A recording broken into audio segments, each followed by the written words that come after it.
করে আজকের এই মুতাবাররাক মাহফিলে আসার বসার তৌফিক দান করলেন। এজন্য মালিকের দরবারে খুশি হয়ে বলছি আলহামদুলিল্লাহ। আজকের মাহফিলে আসতে পেরে বসতে পেরে খুশি না বেজার? অল্প না বেশি? কে কে বেজার একটু হাত তুলেন তো। যাক, তাও এক একজন হাত তোলার নিয়ত করেছিলেন, বলছেন মনে করছিলেন মনে হয় উল্টা দিকে বলবে। তো মাঝে মাঝে আপনাদের পরীক্ষা করার জন্য মাঝে মাঝে আমি নেগেটিভ বলবো ইনশা আল্লাহ। আজকের মাহফিলে আসতে পেরে বসতে পেরে সত্যিকার অর্থে আপনারা খুশি? যদি হন খুশি, আওয়াজ কম হবে না বেশি? উঁচু করে কাল্লা জবান খুলে একবার বলি আলহামদুলিল্লাহ। আমি আবারও বলছি, পাশে কবরস্থান, ঠিক না ঠিক বলেন? আত্মীয় স্বজন অনেকেই কবরের মধ্যে আছে। এমন একটা জায়গা ভাই, যেখানে একবার গেলে সে জায়গার কোনো তথ্য মেসেজ উপাত্ত এই পৃথিবীর জমিনে কেউ পায় না। এমন একটা জায়গা যে জায়গায় আপনাকে যাওয়াই লাগবে, ঠিক না? যেতে হবে এটা না, যাওয়াই লাগবে। যেতে হবে এক জিনিস, যাওয়া লাগবে আরেক জিনিস। সম্মানিত মুআজ্জাজ হাজিরিন, এজন্য এই অল্প সময় দিনের ভিতরে আপনারা এসেছেন, বসেছেন, দ্বীনি মজমাই আল্লাহ তাআলা কবুল করেছে। এজন্য আরো একবার খুশি হয়ে বলছি আলহামদুলিল্লাহ। লক্ষ্য করি দরুদ আর সালাম আকা নামদার তাজেদার মাদিনা দুলালে আমেনা মা আমেনা নয়নের পুত্তলি, যে নবীর আনিত আদর্শের মধ্যে রয়েছে সুখ আর শান্তি, পরকালে মুক্তি। যে নবীর আদর্শ বাস্তব জীবনে মেনে নিলে জান্নাতের গ্যারান্টি, সেই নবীর শানে সকলে দরুদ পেশ করছি। সকলে বলছি সাল্লাল্লাহু আলাইহি ওয়াসাল্লাম। ভূমিকা মোটেও সময় নেব না, যেহেতু কবরস্থান কেন্দ্রিক, এজন্য আপনাকে আমাকে যাওয়া লাগবে। কিছু পাথে জোগাড় করা লাগবে, যেগুলো আপনার আমার কবরে কাজে লাগবে। কথা জোরে বলেন ঠিক কিনা? ও ভাই, কবরে কি টাকা পয়সার দাম আছে? আসতে বলবেন না, জোরে বলেন। কবরে টাকার দাম আছে? কবরে সম্পদের দাম আছে? কবরে কি কেউ বলবে যে আপনি এমপি ছিলেন না মন্ত্রী ছিলেন, এরকম জিজ্ঞাসিত কেউ করবে? বরঞ্চ কবরে তিনটা প্রশ্ন করবে, মান রব্বুকা, তোমার রব কি? অমান দীনুকা, তোমার দিন কি ছিল? অমান নাবিউকা, তোমার নবী কে ছিল? সিম্পল প্রশ্ন, সিম্পল উত্তর, ঠিক না? সহজ বাংলায় আমি বললি রব্বি আল্লাহ, আমাদের রব কে? জোরে বলেন। যারা জবান বন্ধ রাখবেন, আল্লাহ কিন্তু দেখতেছে, জবান বন্ধ হতে সময় লাগবে না। জোরে বলেন কে? আরো জোরে বলেন কে? অমান দীনুকা, আমাদের দিন কি? আমাদের নবী কে? অনেকে মনে হয় জানেন না, নাকি বলে? আমাদের নবী কে? মুহাম্মদ সাল্লাল্লাহু, তাহলে পাস, ঠিক না? বিশ্বনবী সাল্লাল্লাহু আলাইহি ওয়াসাল্লাম বলেন, কবরের মধ্যে বান্দাকে রাখার পরে আল্লাহ রাব্বুল আলামিন যখন ফেরেশতা পাঠা দেয়, ফেরেশতা আসার পরে কবরের ভিতরে বান্দা বান্দীদেরকে যখন প্রশ্ন করে, মান রব্বুকা, তোমার রব কে? ওয়ামান দীনুকা, তোমার দিন কি ছিল? ওমান নাবিয়ুকা, তোমার নবী কে? সহজ ভাবে আপনি আমি প্রশ্নের উত্তর দিয়ে দিতে পারলাম। ও আল্লাহর গোলামেরা, পদ্মা নিশি আমার মা বোনেরা, সহজ ভাবে যদিও বলতে পারলাম, কিন্তু ওই জায়গায় এমন এক পরিবেশ তৈরি হবে, ওই জায়গায় আপনি যদি ওই জায়গায় নিজেকে আপনি যদি বড় মনে করেন, দুনিয়ার মধ্যে আপনি আমি যদি নিজেকে রবের কাছে রবকে পরিচয় না দেই, দুনিয়ার মধ্যে আপনি আমি যদি রবের ইবাদত বন্দেগী না করি, দুনিয়ার মধ্যে আপনি আমি যদি রবকে না চিনি, না চিনার ভান করে চলি, তাহলে কোশ্চিন কালেও ওই জায়গায় আপনি রব্বি আল্লাহ বলতে পারবেন না। কোশ্চিন কালে ওই জায়গায় বলতে পারবেন। সম্মানিত হাজিরিন, পর্দা নিশি আমার মা বোনেরা, গভীর মনোযোগ দিয়ে কথাগুলি বোঝার চেষ্টা করেন। প্রশ্ন আল্লাহ রব্বুল আলামিন কবরের মধ্যে করবেন, দুনিয়ার মধ্যে প্রশ্নপত্র ফাঁস।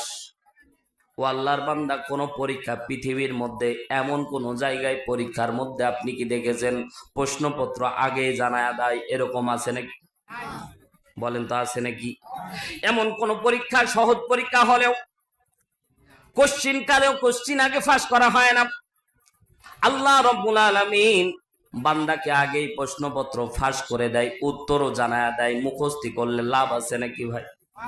এই আল্লাহর গোলামেরা এখানে যতক্ষণ থাকবেন কবরে যাওয়ার একটা পাথেও, কারণ আপনাকে আমাকে কবরে যাওয়া লাগবে, দুনিয়া থাকার জায়গা না।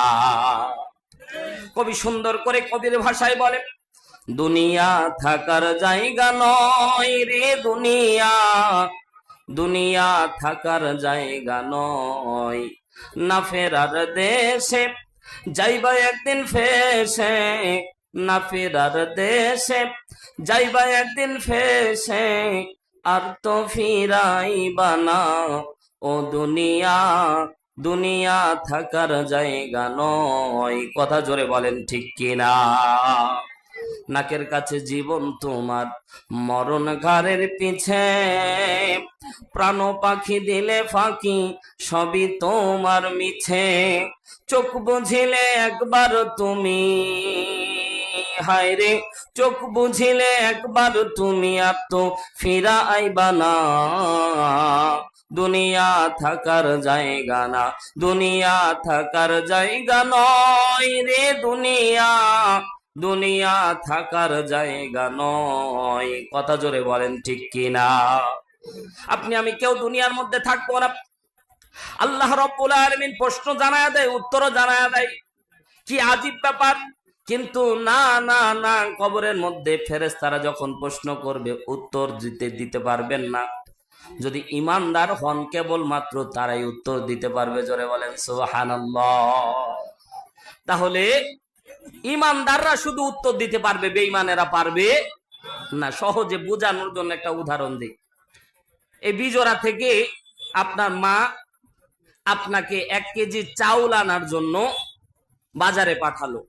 কথা বুঝিয়েন, 1 কেজি চাউল কেনার জন্য আপনাকে বাজারে পাঠিয়েছে। বাজারে যাওয়ার পরে আপনি চাউল নিয়ে আসলে রান্না হবে, বাড়িতে খানার আয়োজন হবে। চাউল না নিয়ে আসলে খানাও আয়োজন হবে না। কথা বুঝিয়েন। তো খানার আয়োজনও হবে না, তাহলে না খেয়ে থাকা লাগবে। তাহলে এই চাউলের গুরুত্ব আছে না নাই? যতক্ষণ না আসবে ততক্ষণ রান্না হবে না। সন্তান 100 টাকা নিয়ে বাজারে চলে গেল। যাওয়ার পরে দেখছে কিছু বখাটে ছেলে জুয়ার আড্ডায়, এই একটা আড্ডা বসিয়েছে, একটা সার্কেল বসিয়েছে। মাঝে মাঝে দেখা যায় টেবিলের ভিতরে টাকা লাগায় দিলে 100-তে 1000 পাওয়া যায়। আছে না নাই? তাই ও ভাবলো দেখি কপাল যদি লাগে, 1000-এ 100 যদি 1000 পাওয়া যায় তাহলে তো ভালোই হয়। তাই খালি চাউল নেব না, দরকার হয় একটা ব্রয়লারও নেব। এই নিয়ত করে, সহি নিয়ত করে 100 টাকা লাগায় দিল। যখন হেরে গেল তখন এবার বলেন তো ওই ছেলে কি আর বাড়ি ফিরে যাবে? কথা বলেন, বাড়ি ফিরে যাবে? তো সারা দিন বাড়ি না গেলেও কিন্তু যাই, আবার সন্ধ্যা হইলেও কিন্তু যাওয়া লাগবে, ঠিক না? একটা জিনিস মাথায় রাখেন, আপনি দুনিয়া যত টাল বাহানা করেন, আল্লাহর দাসত্ব, গোলামি, তাবেদারি না করেন, কবরে যাওয়াই লাগবে। কথা জোরে বলেন ঠিক কি না? কবরে আপনাকে যাইতেই হবে। তো ওই সন্তান সন্ধ্যাবেলা আসতেছে, এবার বলেন মা তো তাকে আদর করবে। বুঝে থাকলে জবাব দেন, আদর করবে না? এটা লাঠি নিয়ে দাঁড়ায় আছে, ঠিক না বেঠিক বলে? এটা লাঠি নিয়ে দাঁড়ায় আছে। এবার ওই সন্তান আসার পরে এবার মা প্রশ্ন করেছে, হাতের মধ্যে দেখতেছে খালি হাত। তাহলে প্রশ্ন হবে দুইটা। একটা হলো যে এতক্ষণ বাড়ি আসনি কেন, 2 নাম্বার চাউল কোথায়? ঠিক আছে না? প্রশ্ন হবে দুইটা। 1 নাম্বার দেরি করলা কেন, আর 2 নাম্বারে আসলা যে এতক্ষণ পর, তো চাউল কোথায়? এবার বলেন ওই সন্তানের এই 2টা প্রশ্নই জানা আছে না নাই? জোরে বলেন, সবাই বলেন, একটু হাত জাগান। লিল্লাহে তাকবীর, লিল্লাহে তাকবীর। আমরা সকলে একটু দাঁড়ায় যাই তো, সকলে দাঁড়ায় যায়, সকলে আমি সহ দাঁড়ায় যায়, দাঁড়ায় যায় সকলে। একটু সামনে আগা আসেন, এই যে ফাঁকা জায়গা, এটা খারাপ দেখাচ্ছে। লিল্লাহে তাকবীর। আগা আসি, লিল্লাহে তাকবীর।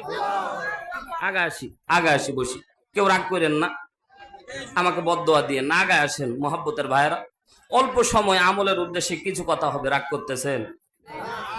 তো এই সন্তানের জানা আছে উত্তর, কিন্তু বলেন তো এই সন্তান যদি বলে যে আমি জুয়া খেলে এই টাকা হারিয়ে ফেলেছি, জুয়া খেলে এই টাকা আমি হেরে গিয়েছি, এই কথা বললে মায়ের পরিমাণ অল্প হবে না ডাবল?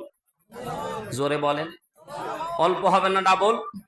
মহব্বতের মায়ের আমার কথা বোঝার চেষ্টা করেন। আমার আল্লাহ রাব্বুল আলামিন দুনিয়ার মধ্যে আপনাকে আমাকে পাঠিয়েছে ইবাদতের জন্য, ঠিক না বেঠিক বলেন? কোরআনের মধ্যে আল্লাহ তাআলা সূরা জারিয়াত 56 নম্বর আয়াত নাজিল করে পৃথিবীর মানুষদেরকে বোঝায় দেয়, ওয়ামা খালাকতুল জিন্না ওয়াল ইনসা ইল্লা লিয়াবুদুন।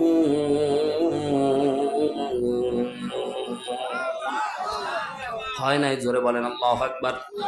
আল্লাহ রাব্বুল আলামিন বলেন, ওয়ামা খালাকতুল জিন্না ওয়াল ইনসা, আমি আল্লাহ রাব্বুল আলামিন জিন এবং ইনসানকে তৈরি করেছি, ইল্লা ব্যতীত।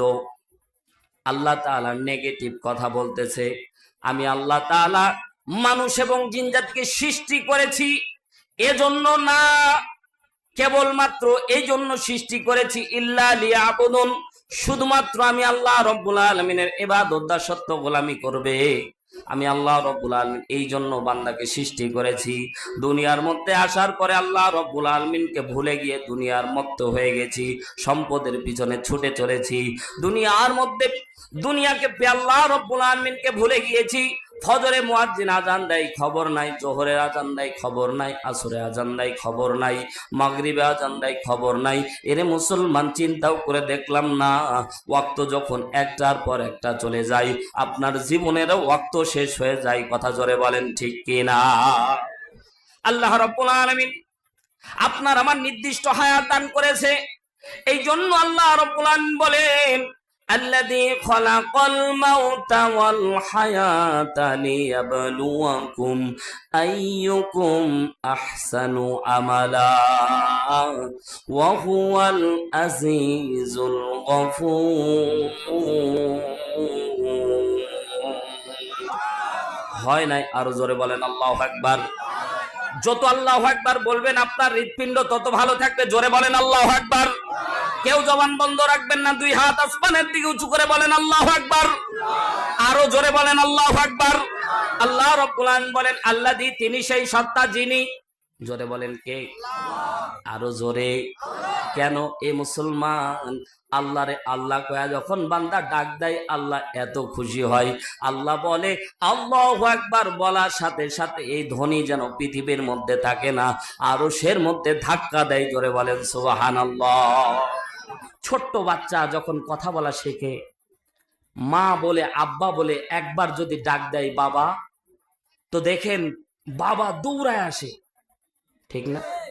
বাবা দৌড়ায় আসে, বারবার করে সন্তানের মুখের দিকে তাকায়া আবার মনে করে যে বান্দা আমার ছেলে মনে হয় আবার আব্বা কয়া ডাক দিবে, তো সন্তানের মুখের দিকে তাকায়। আবার যখন আব্বা বলে, বাবা এত খুশি হয়, সন্তানকে কোলে নেয়, চুমু দেয়, ঠোঁটে চুমু দেয়। কথা জোরে বলেন।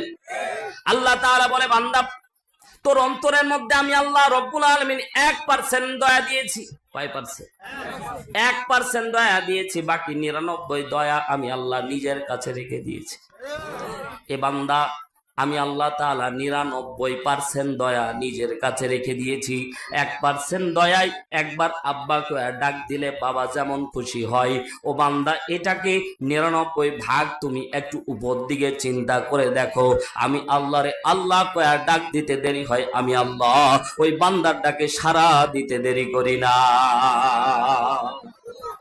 আল্লাহর গোলামেরা, পর্দা নিশি আমার মা বোনেরা, দিলের কান্তা লাগিয়ে শোনেন। আল্লাহ তাআলা বান্দার কবরের মধ্যে বান্দার হালত কি হবে?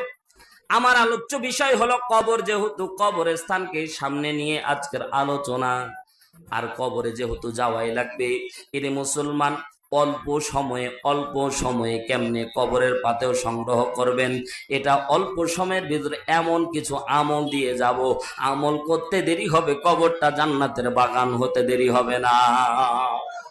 বিশ্বনবী আমার ডাক দিয়ে বলেন, আব্দুল্লাহ ইবনে আব্বাস রাদিয়াল্লাহু তাআলা আনহু বর্ণনা করেন, তিরমিজি শরীফের মধ্যে হাদিস এসেছে, আল্লাহর নবী বলেন, কেউ যদি একটা আমল, একটা সূরার আমল ঘুমানোর আগে করতে পারে, যে সূরা মুলক তেলাওয়াত করেছি মুসলমান পর্দা নিশি আমার মা বোনেরা, বিশ্বনবী সাল্লাল্লাহু আলাইহি সাল্লাম বলেন, কেউ সূরা মুলকের আমল যদি কেউ রাত্রিবেলা ঘুমানোর আগে করতে পারে, এই সূরা মুলক জান্নাতে যাওয়া পর্যন্ত কবরের মধ্যে ফেরেশতাদের সাথে ঝগড়া করবে। জোরে বলেন না সুবহানাল্লাহ।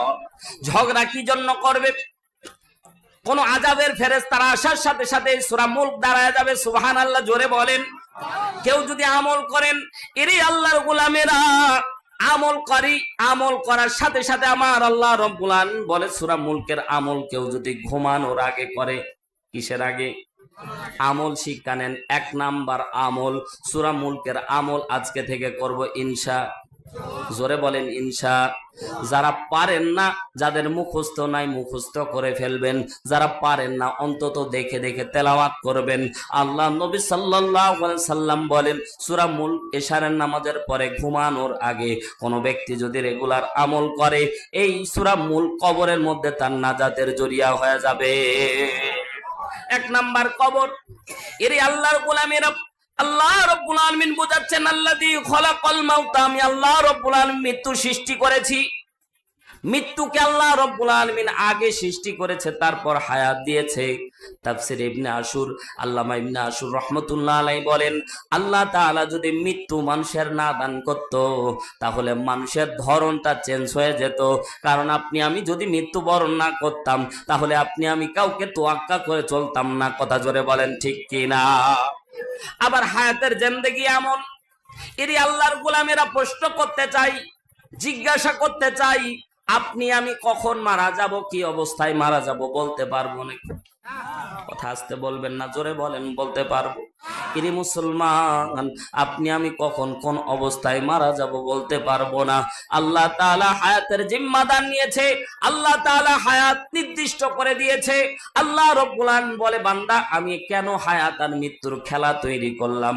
আল্লাহ তাআলা বলেন সূরা মুলকের 2 নম্বর আয়াত, আল্লাহ রাব্বুল আলামিন বলছেন, লিয়াবলুয়াকুম আইয়ুকুম আহসানু আমালা। আমি আল্লাহ তাআলা হায়াত আর মৃত্যু তোমারে দান করলাম বান্দা। আমি আল্লাহ তাআলা এটার জন্য দান করলাম, আমি আল্লাহ পরীক্ষা করব কারা ভালো আমল করে। সুবহানাল্লাহ জোরে বলেন। আল্লাহ তাআলা বলেন আহসানু আমালা, আল্লাহ আকসারু আমালা দেয়নি। আল্লাহ বলছে অধিক আমল না, না না, যেটা আপনি আমল করতেছেন ওটার নাম আমল না, রাসূল যেটা শিক্ষা দিয়েছে ওটার নাম আমল। কথা জোরে বলেন ঠিক কিনা? রাসূল যেভাবে নামাজ শিক্ষা দিয়েছে ওটার নাম নামাজ, আপনি মন মতো পড়বেন হবে। রাসূল যেভাবে রোজা শিক্ষা দিয়েছে ওইভাবে রোজা রাখা লাগবে, বাদ বাকি মন মতো করলে হবে। যেভাবে জাকাত শিক্ষা দিয়েছে, যেভাবে জাকাত দিলে জাকাত কবুল হবে ওভাবেই দিতে হবে, অন্যথায় দিলে হবে। তার মানে আল্লাহ তাআলা বুঝাচ্ছেন, পয়গম্বর আপনারে আমি আল্লাহ মডেল বানায় দিয়েছি। পৃথিবীর মধ্যে আল্লাহর রাসূল সাল্লাল্লাহু আলাইহি সাল্লাম কিয়ামত পর্যন্ত যত উম্মত পৃথিবীর মধ্যে আসবে, আল্লাহ তাআলা সবাইরে আমল শিক্ষা দেওয়ার জন্য হাদিসের মধ্যে আল্লাহর নবী নির্দিষ্ট করে দিয়েছে। আনলিমিটেড আমল আল্লাহ তাআলা বিশ্ব নবীর দ্বারা বিশ্ববাসীকে জানায় দিয়েছে। জোরে বলেন সুবহানাল্লাহ। আপনার জন্য 24টা ঘন্টা আল্লাহ তাআলা দান করেছে। 24টা ঘন্টা আল্লাহ তাআলা চায় না, কিন্তু ইচ্ছা করলে 24টা ঘন্টায় আপনার আমল হয়ে যাবে। জোরে বলেন না সুবহানাল্লাহ। ভাই আমরা নামাজ মনে করি আমল, না না না, হাঁটতেছেন এটাও আমল, ঠিক না? আপনি ঘুমাতে যাচ্ছেন এটাও আমল। বলবেন হুজুর বাথরুমে গেছি, বলে ওটাও আমল। আল্লাহ নবী সাল্লাল্লাহু আলাইহি সাল্লাম যে তরিকা শিক্ষা দান করেছে, এই তরিকা অনুযায়ী যদি চলতে পারেন তাহলে কেবলমাত্র আমল। আল্লাহ নবী সাল্লাল্লাহু আলাইহি ওয়াসাল্লাম বলেন, আমার উম্মতরা শুনে নাও, আমি যেভাবে চলেছি, আমি যেভাবে আমল করেছি, যেভাবে লাইফ লিড করেছি, ওটার নাম আমল। আমার দেখানো পথ পন্থা আমল, বাদবাকি অন্য কিছু আমল হবে না। ঘুমানোর আগে দোয়া আছে না নাই? দোয়া পরে ঘুমান। ফজরের সময় উঠবেন, দোয়া পরে উঠবেন। মধ্যখানে যে ঘুমাইলেন, বিশ্বনবী বলেন এশারের সলাত জামাতে আদায় করে বান্দা ঘুমিয়েছে, ফজরের সলাত আবার জামাতে আদায় করেছে, মধ্যখানে বান্দা ঘুমায়া ছিল। আল্লাহ তাআলা বলে আমি আল্লাহ ফেরেশতাদেরকে অর্ডার দিয়েছিলাম সারা রাত বান্দা নফল নামাজ পড়লে যে সওয়াব বান্দার আমল নামায় আমি আল্লাহ তাআলা ওই নফল নামাজের সওয়াব দান করে দিয়েছি। আল্লাহ নবী সাল্লাল্লাহু আলাইহি সাল্লাম বলেন এক ওয়াক্ত নামাজ থেকে আরেক ওয়াক্ত নামাজ, সুবহানাল্লাহ বলেন, জোরে বলেন সুবহানাল্লাহ। এক ওয়াক্ত নামাজ থেকে আরেক ওয়াক্ত নামাজ, এক জুমা থেকে আরেক জুমা, এক রমজান থেকে এক মাস থেকে আরেক মাস, এক রমজান থেকে আরেক রমজান। আল্লাহ নবী সাল্লাল্লাহু আলাইহি সাল্লাম বলেন একটার সাথে আরেকটা যখনই সংযুক্ত হয়ে যায়, মধ্যখানে আল্লাহ তাআলা বান্দার যত গুনাহ হয়েছে, আল্লাহ তাআলার যত গুনাহ হয়েছে সমস্ত গুনাহ আল্লাহ তাআলা মাফ করে দেয়। জোরে বলেন সুবহানাল্লাহ। সম্মানিত ভাইরা আমার, আল্লাহ নবী সাল্লাল্লাহু আলাইহি সাল্লাম বারবার করে উম্মতকে তাগিদ দেয়, কারণ এই যে পাশে কবরস্থান ভাই, আল্লাহর কসম করে বলি এটা এমন একটা জায়গা, আগেই বলেছিলাম এখানে প্রশ্ন করলে উত্তর পাওয়া যায় না। বাবা মারা গেছে, মা মারা গেছে, আত্মীয় স্বজন মারা গেছে, ইরে ভাই একবার কবরে রাখার পরে ওই কবরটা এমন একটা জায়গা, ওই কবর থেকে কোনো তথ্য উপাত্ত পৃথিবীর মধ্যে আর পাওয়া যায় না। ওটা এমন একটা জায়গা একবার কেউ গেলে আর কোনোদিন ফেরত আসে না। সম্মানিত ভাইয়ার আমার, গভীর মনোযোগ দেন। খারাপ লাগতেছে? খারাপ লাগতেছে? এরে ভাই কবরে যাওয়া লাগবে, হাদিস থেকে কথাগুলি শোনেন, মজা লাগবে। আমল করেন, আমল করেন, আমল করেন। দুনিয়ার মধ্যে আপনি আমি স্থায়ী ভাবে থাকতে পারবো না ভাই। আল্লাহ তাআলা বিশ্বনবীকে ডাকতে বলেন ও পয়গম্বর, আমি তো আপনার এই ডাকি নাই, মানুষ কেমনে চিন্তা করে তারা থাকবে, এজন্য আপনি আমি থাকতে ইচ্ছা করলেও পারবো না, নির্দিষ্ট সময় আপনার আমার চলে যাবে। ও আল্লাহর বান্দারা, ভালো আমল নিয়ে কবরের মধ্যে গেলে কবরটা জান্নাতের বাগান হবে, আর যদি খারাপ আমল নিয়ে যাই কবরটা জাহান্নামের টুকরা হবে। এটা নির্দিষ্ট জায়গা, আর যাওয়াই লাগবে। হয় ভালো আমল নিয়ে যাবেন, অন্যথায় খারাপ আমল, ঠিক না? দুইটা মধ্যখানে অপশন আছে ভাই। পৃথিবীর মধ্যে চয়েসের ক্ষেত্রে অনেক সময় নিরপেক্ষ থাকা যায়। কেউ আওয়ামী লীগ পছন্দ করে না, বিএনপি করে, বিএনপি পছন্দ করে না, জামাত করে, জামাত পছন্দ করে না, আটরশি করে, আটরশি পছন্দ করে না, চরমনাই করে, চরমনাই পছন্দ করে না, অমুক যত দল আছে যে কোনো করতে পারে। অনেকে আবার বলে যে বাপু আমরা ওই দলদারি কিছু বুঝি না, আমি নিরপেক্ষ। আছে, অপশন আছে না? কথা বলেন, কথা বলেন, আছে না? আমি নিরপেক্ষ থাকার সম্ভাবনা আছে, কিন্তু ভাই জিজ্ঞাসা করি, বুঝে থাকলে জবাব দেন, কবরে নিরপেক্ষ কোন অপশন আল্লাহ রেখেছে? হয় ভালো কাজ করলে জান্নাত, খারাপ কাজ করলে আল্লাহ তাআলা আপনার আমার জন্য জাহান্নাম রেখেছে। মুসলমান, এক নাম্বার কথা হলো কবরের কথা বলবো। দুই নাম্বার, আল্লাহ নবী সাল্লাল্লাহু আলাইহি সাল্লাম বলেন কবরে যাওয়ার আগে আরেকটা স্টেপ আছে, মৃত্যু। এই মৃত্যুটা এমন একটা বাহন, এই মৃত্যু বরণ করার সাথে সাথে মানুষের আর দাম থাকে না। আপনাদের এলাকায় কেউ মারা গেলে কি বলে? মাইকিং হয়ে যায় যে হারুনুর রশিদ গতকাল রাত 10টায় ইন্তেকাল করিয়াছেন, ইন্না লিল্লাহি ওয়া ইন্না ইলাইহি রাজিউন। মরহুমের জানাজার নামাজ আগামীকাল সকাল 10টায় বেজোরা মাদ্রাসার মাঠ প্রাঙ্গণে অনুষ্ঠিত হবে, আপনারা সকলেই আমন্ত্রিত। কথা জোরে বলেন না, ব্যতিক্রম মাইকিং হয়, এরকম দাওয়াত দেয় না? তো এই যে এখানে সব কথা বললো, কিন্তু এই যে ইন্তেকাল, ইন্তেকাল শব্দটা আরবি। ইন্তেকাল শব্দটা কি? আরবি। ইন্তেকাল মানে হলো, ইন্তেকাল মানে আপনার মৃত্যু বুঝিয়েছে, ঠিক না? ইন্তেকাল করিয়াছে মানে আপনি মৃত্যুবরণ করেছেন, এটা বুঝিয়েছে না? তো ইন্তেকাল মানে স্থানান্তরিত হওয়া, স্থানান্তরিত। মৃত্যু বলতে কিছু নাই, আপনার আমার মৃত্যু হবে না ভাই, খালি ট্রান্সফার হয়ে যাবে। আমার আগের বক্তা বলেছিল 3টা জগৎ, 5টা জগতের ভিতর আলম, আরওয়াহ, রুহের জগৎ, আলমে বুতুম মায়ের পেট, আলমে দুনিয়া, দুনিয়ার জগৎ, আলমে বারজাক, কবরের জগৎ, আলমে আখিরাত, আখিরাতের জগৎ। 3 নম্বরে আছি। ট্রান্সফার হবে, এজন্য ইন্তেকাল বলা হয় যে ট্রান্সফার হয়ে গেল। ইন্তেকাল মানে ট্রান্সফার হয়ে যাওয়া। আপনার আমার যেদিন মৃত্যু হয়ে গেল, এরে মুসলমান আল্লাহর গোলামেরা, পর্দা নিঃসীমান মা বোনেরা, রাত্রি বেলায় এই যে আমি এখান থেকে মাহফিল করে যখন বাড়ির মধ্যে যাব, এ মুসলমান আপনারা যখন বাড়ির মধ্যে যাবেন, বলেন দেখি, আপনারে প্রশ্ন করতে চাই, আপনার বিবি বিছানাটা সুন্দর করে গুছায় রাখবে কি রাখবে না? কিসের জন্য? আপনি যাবেন, ওই বিছানাটা পরিপাটি করে রেখে দেবে, আমার স্বামী আসবে কিংবা আমার বড় ভাই আসবে কিংবা আমার আত্মীয় স্বজন আসবে, ঘুমাবে, সুন্দর করে বিছানা রেখে দিয়েছে। এরি আল্লাহর গোলাম, একটু দিলেন কান্তা লাগিয়ে শোনেন, সুন্দর করে বিছানা সাজায় দিয়েছে, বড় ভাই আসবে কিংবা স্বামী আসবে কিংবা আমার বাবা আসবে। অনেকদিন পর কন্যার কাছে যখন বাবা যায়, দেখবেন সবচেয়ে দামি চাদরটা বিছায়া দেয়, ঠিক না বেঠিক? জোরে বল। মা বোনেরা, কলিজার টুকরা মা বোনেরা একটু দিলের কান্তা লাগিয়ে শোনেন, বাবা যখন যায় কিংবা বড় ভাই যখন মেয়ের বাড়িতে বোনের বাড়িতে বেড়াতে যায়, বোন সুন্দর করে বিছানাটা ঝাড়ু দিয়ে সুন্দর করে দামি যে চাদরটা আছে বিছায়া দেয়, বালিশের মধ্যে পুরাতন যদি কাভার থাকে সেটা চেঞ্জ করে দেয়, ঠিক না বেঠিক বলে?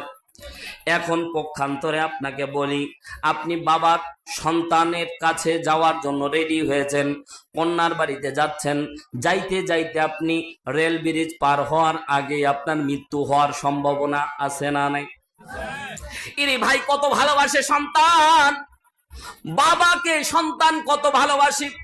বাবা আসার সংবাদ শোনা মাত্র সুন্দর করে দামি চাদরটা পেরে দিয়েছে, সুন্দর করে একটা বালিশ রেডি করে রেখে দিয়েছে। কিন্তু বাবা যখন মৃত্যুবরণ করেছে, এবার যদি কন্যা সন্তানের বাড়িতে যাই, এরে মুসলমান প্রশ্ন করতে চাই, একটু অন্তর থেকে কথা বোঝার চেষ্টা করেন, আপনার লাশটা কি ওই দামি খাটের মধ্যে উঠাবে? কথা বলেন। কত ভালোবাসে, কলিজা থেকে কান্না করবে, এটাই বাস্তবতা। এত কান্না করবে, আরে বাবা আমার বাড়িতে আসতে গিয়ে মৃত্যুবরণ করলো। এই যে ঈদের আগের দিন বোনের বাড়িতে সেমাই চিনি পাঠাতে গিয়ে দুই ভাই মৃত্যুবরণ করেছিল, ঠিক আছে না? দুই ভাই মৃত্যুবরণ করেছিল। ওই বোন আহাজারি করে বলতেছিল, ভাই সেমাই খাওয়ার তো দরকার ছিল। ইরে ভাই, আমার জন্য সেমাই আনার দরকার ছিল না।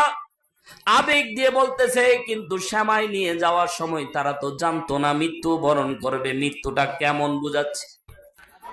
আপনার মৃত্যু হয়ে গেল, আপনার কত দাম, কত দাম, কত দাম, কিন্তু আল্লাহর কসম করে বলি, মৃত্যু হয়ে গেলে আপনার পরিবাররাও আপনাকে দাম দিবে না। আপনার পরিবাররাও আপনাকে দাম দিবে না, এক চারানা পয়সার দাম দিবে না। বাড়ির মধ্যে দামি খাট বানিয়েছে, বাড়ির মধ্যে দামি চাদর বানিয়েছেন, সোফা সেট বানিয়েছেন, কিন্তু আল্লাহর কসম মৃত্যু হয়ে গেলে, বাইরে মৃত্যু হলে ওই দামি খাটের মধ্যে কোনোদিন উঠায় না, ঠিক না? ওই দামি খাটে আর উঠাবে না ভাই। যদি নিয়ে যায়, হাইস্ট বারান্দা পর্যন্ত নিয়ে যাবে। কথা জোরে বলেন, ঠিক কিনা? খারাপ লাগতেছে? বাস্তব কথাগুলি শোনেন একটু। বারান্দা পর্যন্ত নিয়ে যাবে ভাই, আল্লাহর কসম। ঘরে পর্যন্ত আপনার লাশটা, কত দাম ছিল আপনার, কত নাম ছিল আপনার। আপনি দিনাজপুরে শহরে মৃত্যুবরণ করেছেন, বেজোরার মধ্যে আপনার লাশ দাফনের জন্য, কাফনের জন্য, জানাজার জন্য রেডি। আপনাকে খুব নাম ধরে ডাকতো, হারুনুর রশিদ নাম ভালো করে ডাকতো, মোহাম্মদ হাসিনুর রহমান নাম ভালো করে ডাকতো, ঠিক না? কিন্তু যখন আপনি মৃত্যুবরণ করেছেন, 1 ঘন্টার ব্যবধানে আপনি এখন লাশ। দিনাজপুর থেকে আপনার লাশটা বাড়ি পর্যন্ত আসা পর্যন্ত, জানাজার জন্য যখন মানুষ রেডি হয়ে যাবে, তখন আর বলবে না হারুনুর রশিদ আসতেছে, বারবার করে বলবে লাশটা কত দূর, ঠিক না? বারবার করে বলবে লাশটা কত দূর, তখন আর নাম উচ্চারণ করবে না। দেখেন বিলীন হয়। এজন্য বলতেছিলাম, আত্মীয় স্বজন কান্না করবে, কিন্তু এ মায়া কান্না কতদিন? বলে অল্প দিন পরেই তো সবাই ভুলে যাবে। অনেক আল্লাহর বান্দারা দুনিয়া নিয়ে এত ব্যস্ত, নামাজ পড়তে যায় না। বলে কেন যাও না? সময় পায় না। কথা জোরে বলে, সময় পায় না। ইনকাম করার জন্য, কাজ করার জন্য নামাজের সময় পায় না। এরে আল্লাহর বান্দা, ওই মুরব্বী কিংবা গার্জিয়ান যিনি বাড়ির গার্জিয়ান তিনি মনে মনে চিন্তা করেন আমি মনে হয় না থাকলে পরিবার চলবে না। কথা বলেন না কেন? আমি না ইনকাম করলে পরিবার চলবে না, আমি না কামাই করলে পরিবার চলবে না। কিন্তু বলেন ভাই, আপনি মৃত্যুবরণ করলে পরিবার কি অচল? পরিবার ঠিকই তার ধারাবাহিক বর্ণনায় চলতেছে, পরিবার ঠিক তার ধারাবাহিক ভাবে চলতেছে। এর আল্লাহর গোলামেরা, এজন্য আল্লাহ তাআলা বলেন, এরে বান্দা, লিয়াবলুকুম আইয়ুকুম আহসানু আমালা।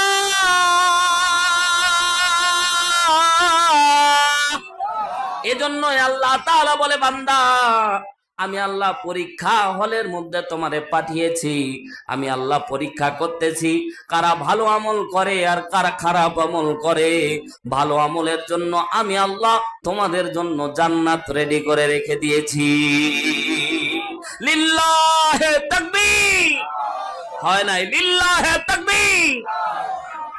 সম্মানিত ভাইরা আমার, এবার হাদিসের দিকে চলে যাই। আয়াতের ব্যাখ্যায় আল্লাহ তাআলা বুঝাতে চাইলো, বান্দা আমি আল্লাহ পরীক্ষা করার জন্য তোমারে পাঠিয়েছি। এবার বলতে চাইলাম যে কবরটা জান্নাত কিংবা জাহান্নামের বাগান কেমন করে হবে? মুসনাদে আহমদ 1852 নম্বর হাদিস। হাদিসের নাম্বার লিখে, যদি বিশ্বাস না হয় মিলাবেন ইনশাআল্লাহ। গাজাখুরি গল্প না ভাই। বিশ্বনবী জলিল কদর সাহাবী বারা ইবনে আযিব রাদিয়াল্লাহু তাআলা আনহু বর্ণনা করেন। লম্বা হাদিস, সংক্ষিপ্ত আকারে আপনাদেরকে বলি। আল্লাহর নবী সাল্লাল্লাহু আলাইহি সাল্লাম বলেন, বিশ্বনবী একদিন এক আনসার সাহাবীর জানাজার জন্য যাচ্ছিলেন। এরে আল্লাহর বান্দা বান্দিরা, পর্দা নিশি আমার মা বোনেরা, শুধুমাত্র পুরুষদের জন্য ওয়াজ হচ্ছে এমনটা না মা। কবর সবার জন্য সমান, কারো জন্য আলাদা না। শুধু পার্থক্য, পুরুষের জন্য 3 কাপড়, মহিলার জন্য, জোরে বলেন, পুরুষের জন্য আর মহিলার জন্য। তবে মজার ব্যাপার হলো ভাই, দুনিয়ার মধ্যে থাকা অবস্থায় মা বোন পর্দা করে না, কিন্তু মরার সময় পর্দা আছে না? কি দরকার ভাই 5 পর্দা দেওয়া? হ্যাঁ, পুরুষেরও পর্দা করতেছে, জীবনও পর্দা করে না। রাস্তাঘাটে যখন বর্তমান সময়ে মেয়েরা যায়, এই যুবক ভাইয়েরা একটু তাকাও তো, এই যে কিছুদিন আগে মেয়েরা যখন ওড়না দিত, আগেকার মা বোনেরা তো ওড়না দিত এইরকম। কথা বলেন, কথা জোরে বলেন, ঠিক না বে ঠিক? জোরে বলেন। তো কোন পরপুরুষ দেখলে সাথে ঘোমটাটা এইরকম করে দিত। কথা বলেন। আর এখনকার মা বোনেরা কিছুদিন আগে তাও এইরকম করে নিত একটু। কথা বলেন না কেন? আর এখন কিছুদিন আগে, আরো কিছুদিন আগে এইরকম করে নিত, আর এখন নেই এইরকম। দেখেন দেখেন, কথা বলেন, জোরে বলেন। এখন নেই এইরকম। ও ভাই, এটা নেওয়া আর না নেওয়া, কথা বলেন, এটা নেওয়া আর না নেওয়া। এ মা বোনেরা, রাগ করা যাবে না মা। এই যে বেপরদায় চলে একটা জিনিস হারিয়েছ, সেটা হচ্ছে ঈমান হারিয়েছ। কথা বলেন ঠিক কি না? এখন বর্তমান সময়ে নারীরা আবার স্বাধীনতা চায়, বেপরদায় চলার স্বাধীনতা। জোরে বলেন না? পর্দায় থাকার স্বাধীনতা, পর্দায় থাকার সম্মান আল্লাহ তাআলা আলাদা দান করেছে। কিন্তু বেপরদায় যখন হয়েছে, সম্মান বেড়েছে না কমেছে? কথা জোরে বলেন, কমেছে না বেড়েছে? বাজারের মধ্যে যখন কলা বিক্রেতা কলা বিক্রি করে, বলেন তো কলা কাভার দিয়ে ঢাকা থাকে না ছেঁড়া বিক্রি করে? এক মুরব্বী চাচা কলা বিক্রি করতেছে সারাদিন, কিন্তু কলা বিক্রি হয় না। কিছু দুষ্টু পোলাপান মাঝে মাঝে মুরব্বীদেরকে একটু লাড়া দেয়, আছে না? তো এক দুষ্টু পোলা এসে বলতেছেন, চাচা এতক্ষণ কলা বিক্রি করতেছো, তোমার এই কলা ছিলে খাওয়ার মতো সময় মানুষের নাই। চাচা তুমি যদি কলা ছিলে যদি বিক্রি করো, তাড়াতাড়ি বিক্রি হবে। বলেন, এবার কলা ছিলবে যখন, তখন আশেপাশের মাছিদের দাওয়াত দেওয়া লাগবে। আগে তাও তো বসে থাকা যেত, এই কলা ছিলার কারণে বলেন তো বসে থাকার আর কোনো সুযোগ? খালি ভ ভ ভ ভ ভ ভ করতেছে। কথা বলেন ঠিক কিনা? 2 নাম্বার কথা হলো, ওই দুষ্টু যুবক আবার এসে বলতেছে, চাচা দেখলাম যে ম্যাজিস্ট্রেট ঢুকতেছে, যারা ফরমালিন যুক্ত, যারা খাবারে ভেজাল দিচ্ছে, এদেরকে ধরে ধরে সিলমোহর মেরে এদেরকে জরিমানা করতেছে। এবার বলেন, ওই চাচার কলিজায় আর পানি থাকবে? এমনিতে এই কলা ছিল এক বিপদে, এখন যদি ম্যাজিস্ট্রেট এসে ধরে কলা বিক্রি করে পাইতাম 100, জরিমানা হবে 10,000। কথা বলেন ঠিক কি না? আজকে দেখলাম এক সংবাদে বোচাগঞ্জে একজন নতুন ডাক্তার ধরা পড়ছে, ভুয়া ডাক্তারি চিকিৎসা দিত, এবার সাল্টিং দিয়ে ওরে নিয়ে যায় মেডিকেলের মধ্যে, থানার মধ্যে নিয়ে যায়, ওরে আলাদা চিকিৎসা দিচ্ছে। অসংখ্য ভুয়া ডাক্তার। তো এখন ওই চাচা বলতেছে, আহারে ভাতিজা এমন বুদ্ধি দিলি, শেষ পর্যন্ত আমার তো অবস্থা খারাপ, তো কি করব এখন? ভাতিজা বুদ্ধি দিচ্ছে, চাচা এবার আপনি মানুষকে ডাকেন, কলা তো নেন, মাঝে মাঝে 10 টাকা করে দেন। কথা বলেন ঠিক না বেটি? এবার যদি চাচা আহ্বান করে, আমার কলাগুলি নিয়ে যাও, সাথে তোমাদেরকে আমি ফ্রি 10 টাকা করে দিব, বলেন বাঙালি ফ্রি পাইলে মারে না নাই? এবার কলা যাই হয় হোক ফেলবো, টাকাটা নিব। কথা জোরে বলেন ঠিক কিনা? এই যে মা বোন বেপরদায় চলার কারণে ওই ইজি বাইক আর হুন্ডা দেওয়ার জন্য, যৌতুকের জন্য ছেলেরাও ভন ভন করে। কথা জোরে বলেন ঠিক কিনা? যৌতুক নেওয়া জায়েজ? কথা বলেন, যৌতুক নেওয়া কি জায়েজ? বলুন, যৌতুক নেওয়া কি? কারা কারা যৌতুক নিবেন না একটু হাত তুলেন তো, লিল্লাহে তাকবীর। আপনারা মুরব্বী মানুষ, আবার যৌতুক নেওয়ার ধান্দায় আছেন নাকি? বিয়ে কি আরেকটা করবেন নাকি? যাক, আল্লাহ তাআলা কবুল করুন, বলেন আমিন। একজন কত 4টা জায়েজ আছে, ট্রাই করতে থাকি, আপনার চাচি যতদিন অর্ডার না দেয়। আছে না নাই? তো আল্লাহ কবুল করুন, জোরে বলেন আমিন। মা বোন এবার বলবে, হুজুর রে এতক্ষণ বেপরদার ওয়াজ করছি তাও ভালো লাগলো, আর 2টা বিয়ের কথা যখনই বলেছে ওদের কলিজায় আগুন। কথা কন ঠিক না বেটি? জীবন দিবে কিন্তু দ্বিতীয় বিয়ে করতে কথা কয় না কেন? দিবে? আপনাদেরও দোষ আছে ভাই, দ্বিতীয় বউ যখন নিয়ে আসেন প্রথম বউয়ের দিকে ঘুরেও তাকায় না। আছে না নাই? কথা বলেন আছে না নাই? মুসলমান ভাইরা আমার পর্দা নিশে আমার মা বোনদেরকে বলি, মরার পরে 5 পর্দার দাম নাই মা, কারণ কবরের মধ্যে রেখে দিলে আপনারে রেখে দেওয়া হবে, কিন্তু দুনিয়ার মধ্যে পর্দা করে যারা চলবে, আমার আল্লাহ রব্বুল আলামিন এই সকল মহিলাদেরকে জান্নাতের সর্বোচ্চ মাকাম জান্নাতুল ফেরদাউস দান করে দিবে। মা বোনদেরকে বলি, মা অনেক মা বোন এসেছে, আপনাদের দ্বিগুণ মা বোন অনেক। আমার হাসিনুর ভাই বলল অনেক মা বোন এসেছে। একটা হাদিস তাদের খেদমতে পেশ করি, আবার সামনের দিকে আসবো। বিশ্বনবী সাল্লাল্লাহু আলাইহি সাল্লাম বলেন, এমন একটি ঘটনা আল্লাহ নবীর জামানায় ঘটে গেল, যেই ঘটনাটা হাদিসটা দেখার পরে আশ্চর্য হয়ে গেলাম। এতই বাস্তব, এতই বাস্তব, 99% যেন আমাদের সাথে মিলে যাচ্ছে। সেটা হলো, এক আল্লাহ নবীর এক সাহাবী, মহিলা সাহাবী আম্মা জান আয়েশা সিদ্দিকা রাদিয়াল্লাহু তাআলা আনহার কাছে আসলেন। আসার পরে বললেন, নবী যদি আসে, আল্লাহর নবীকে আপনি একটু প্রশ্ন করবেন, আমি একটা স্বপ্ন দেখিয়ে স্বপ্নের ব্যাখ্যা দেওয়া লাগবে। জোরে বলেন সুবহানাল্লাহ। পদ্মা নিশি আমার মা বোনেরা দিলের কান্তা লাগিয়ে শোনেন মা। আল্লাহ নবী সাল্লাল্লাহু আলাইহি সাল্লাম ঘরের মধ্যে যখন প্রবেশ করলেন, ঘরের মধ্যে প্রবেশ করার সাথে সাথে আম্মা জান আয়েশা সিদ্দিকা রাদিয়াল্লাহু তাআলা আনহা বলছেন, পয়গম্বর আজকে একজন মহিলা সাহাবী আপনার খেদমতে এসেছে, আপনাকে একটা প্রশ্ন করতে চাই, একটা স্বপ্নের ব্যাখ্যা নিতে চাই। আল্লাহ নবী বললেন, পর্দার অন্তরাল থেকে প্রশ্ন করা হোক।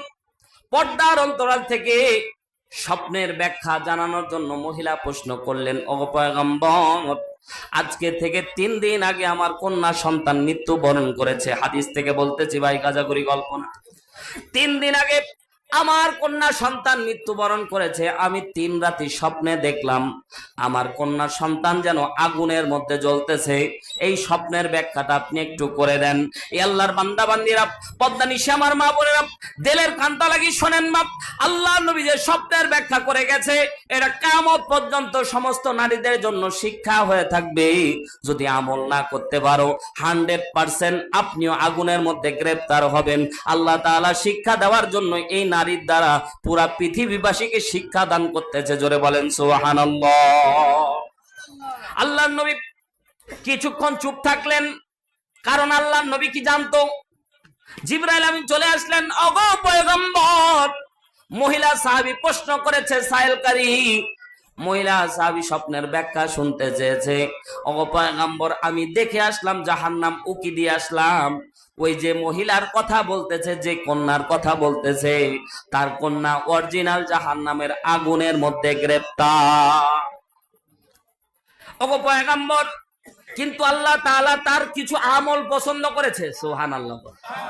তো আল্লাহ তাআলা তাকে মাফ করে দিতে চাই। জোরে বলেন সুবহানাল্লাহ। এইরকম আমরা যারা স্বপ্নের মধ্যে দেখি না ভাই, অনেক সময় আত্মীয় স্বজনকে অনেক সময় স্বপ্নের মধ্যে দেখি।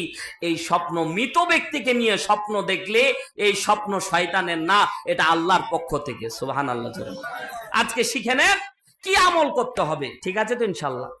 কারণ এগুলো জানার দরকার আছে। আমার বাবা হঠাৎ যদি স্বপ্নে আসে তাহলে এর ব্যাখ্যা কি হবে? বুখারীর মধ্যে হাদিস এসেছে, আল্লাহ নবী সাল্লাল্লাহু আলাইহি সাল্লামকে জিবরাইল বলছেন, ওগো পয়গম্বর, আল্লাহ তাআলা ওই বান্দিকে খুব ভালোবাসে, বান্দির আমল আল্লাহ তাআলা কবুল করেছে, কিন্তু বান্দির একটা বদ আমল। জোরে বলেন কয়টা? আরো জোরে বলেন কয়টা? জোর হলো না, জোরে বলেন কয়টা? আরো জোরে কয়টা? একটা। এ পদ্মানি সীমা বোনেরা, বদ আমলটা শোনেন। একটা বদ আমল থাকার কারণে আল্লাহ তাআলা তাকে আযাবের মধ্যে গ্রেফতার করেছেন। জিবরাইলকে বিশ্বনবী ডাকতে বললেন, জিবরাইল বলো বলো কি বদ আমল?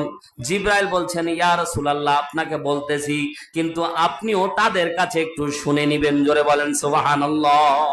কারণ এখানে জিবরাইল যদি বলে আর আল্লাহর নবী যদি বর্ণনা করতো তাহলে বর্ণনার ধরন আর আলাদা ছিল। কিন্তু ওই সাহাবী যাদেরকে নিয়ে কেন্দ্র করে এই ঘটনা, ওরা যদি বর্ণনা করে তাহলে বর্ণনার ধারা আলাদা হবে, ঠিক না বেঠিক? কারণ নাস্তিকেরা বলবে যে জিবরাইল বর্ণনা দিল আর রাসূল বলে দিল, এটা তো গাঁজাখুরি গল্প হইল। এজন্য সাবেত করার জন্য আল্লাহর নবীকে জিবরাইল বলছেন, ওগো পয়গম্বর, ওই মহিলার একটা দোষ ছিল। ওই দোষ ছিল স্বামী তার প্রতি অসন্তুষ্টি ছিল। একটা বদামল কি ভাই? স্বামী কি ছিল? রাগ গুসা হয়েছিল। একটা আমলের কারণে পদ্মানিশী মা বোনেরা গভীর মনোযোগ দেন। জিবরাইল আমিন বললেন, ইয়া রাসূলুল্লাহ, ওই ব্যক্তি মহিলাকে আপনি প্রশ্ন করেন, মহিলার যে মেয়ে মৃত্যুবরণ করেছে, তার মেয়ের বিয়ে দেওয়া হয়েছিল, তার স্বামীকে নিয়ে আসতে বলবেন। পরের দিন আল্লাহর নবী বললেন, মহিলা, তোমার যে মেয়ের বিয়ে দিয়েছিলা, তোমার জামাইকে সাথে করে নিয়ে আসবা, কালকে ফয়সালা হবে। পরের দিন সকালবেলা মহিলা তার জামাইকে নিয়ে, মহিলা সাহাবী তার জামাইকে নিয়ে আসলেন। জামাই ও সাহাবী। আল্লাহ নবী সাল্লাল্লাহু আলাইহি সাল্লাম এই হাদিসের মধ্যে সাহাবীর নাম উল্লেখ নাই, এজন্য বলতেছি না, সাহাবীর নাম উল্লেখ না। কিন্তু আল্লাহ নবীর সাহাবী, মহিলা সাহাবী বলছেন, ওগো পয়গম্বর, আমার জামাইকে সাথে নিয়ে এসেছে, আপনি প্রশ্ন করেন। আল্লাহ নবী সাল্লাল্লাহু আলাইহি সাল্লাম প্রথম প্রশ্ন করলেন, তুমি কি তোমার স্ত্রীকে ভালোবাসো না? সুবহানাল্লাহ। আপনাদের যদি জিজ্ঞাসা করি, মুসলমান বলেন তো, আপনাদের বউকে ভালোবাসেন কি বাসেন না? আসতে বললেন, তার মানে কম ভালোবাসেন। জোরে বলেন, ভালোবাসেন কি বাসেন না? আজকে বাড়িতে যা বউকে আই লাভ ইউ কবেন? কি কবেন? জীবনও কননি। আজকে যদি কন তো বউ কবে নির্ঘাত পাগল হয়েছে, ঠিক না বেঠিক বলেন? আই লাভ ইউ যদি নাও কন, আজকে বাড়ি যা সালাম দিবেন ইনশা। এখন অনেকে বলবেন, হুজুর আপনার মাথা খারাপ, বউকে সালাম দিব? কথা কয় না। মনে করে বীর পুরুষ সালাম না দিলে সালাম নেওয়ার জন্য মোছে খালি তাও দেয়। কথা কয় না কেন? যুবক ভাইয়েরা, বউকে সালাম দিলে মহব্বত বাড়িয়ে দিবেন কে? জোরে জোরে বলেন কে? সম্মানিত ভাইয়েরা আমার, আল্লাহর নবী সাহাবীকে প্রশ্ন করলেন, প্রথম প্রশ্ন করলেন। কেন প্রথম এইরকম প্রশ্নের ধরনটা ছিল? সাহাবীকে বললেন, সাহাবী রে, তুমি কি তোমার বউকে ভালোবাসো না? সাহাবী ডাকতে বললেন, নবী গো, এত পরিমাণে ভালোবাসি। ওগো পয়গম্বর, আমার স্ত্রীকে আমি খুব ভালোবাসি। আল্লাহর নবী আস্তে করে ধমক দিয়ে বললেন, সাহাবী, কেন মিথ্যা কথা বলতেছো? তুমি তোমার স্ত্রীর প্রতি নারাজ গুসা হয়ে আছো। সাহাবী বলছেন, না না না ইয়া রাসূলুল্লাহ, আমি গুসা না। আল্লাহর নবী বললেন, তাহলে বলো, কোন বদ আমল আছে নাকি? তোমার সাথে কোন ক্ষেত্রে খারাপ ব্যবহার করে নাকি? ও আল্লাহর বান্দা বান্দিরা, একটু দিলের কানটা লাগিয়ে নিজের জীবনের সাথে মিলায় দেখেন। এই ঘটনা অহরহ ঘটেছে, দেখেন দেখি। আল্লাহ নবীর সাহাবী আস্তে করে বললেন, ওগো পয়গম্বর, একটা জায়গায় আমার বউ ভুল করত, সে জায়গাটা হলো আমি গরিব ছিলাম, আমার স্ত্রীরা ধনী ছিল, এইরকম আছে না নাই? এরে আল্লাহর গোলামেরা, যারা ধনী দুলালি হয় তারা কিন্তু একটু হাই ভাবে চলার চেষ্টা করে এবং তারা দামি পোশাক পরার চেষ্টা করে। আপনি কম দামি জিনিস নিয়ে আসলে তাদের কাছে পছন্দ হয় না, ঠিক না ঠিক বল?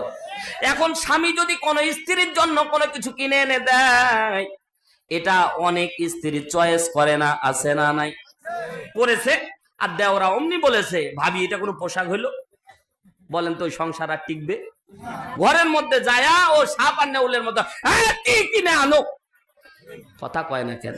ঠিক না বেঠিক? জোরে বলেন। ভয়ে কয় না। স্ত্রীকে ভয় পান নাকি ভাই?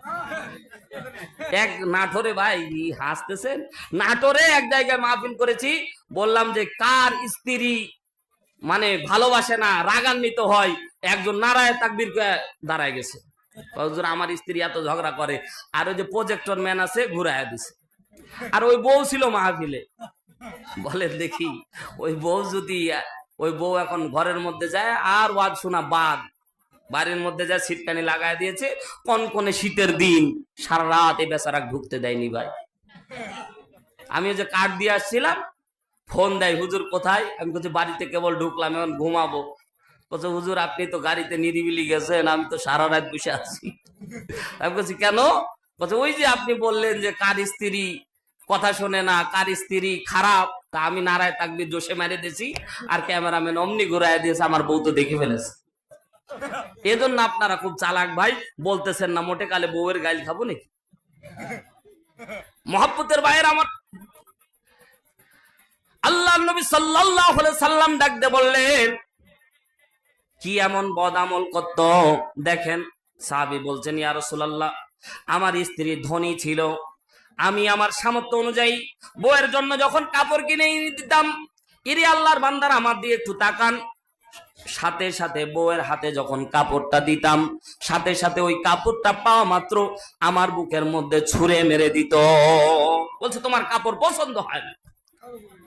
এবার জিজ্ঞাসা করতে চাই, জোরে বীর পুরুষের মতো জবাব দিবেন, কারো সাথে যদি এইরকম ঘটনা ঘটেছে, বলেন তো কলিজার মধ্যে আঘাত লাগে কি লাগে না?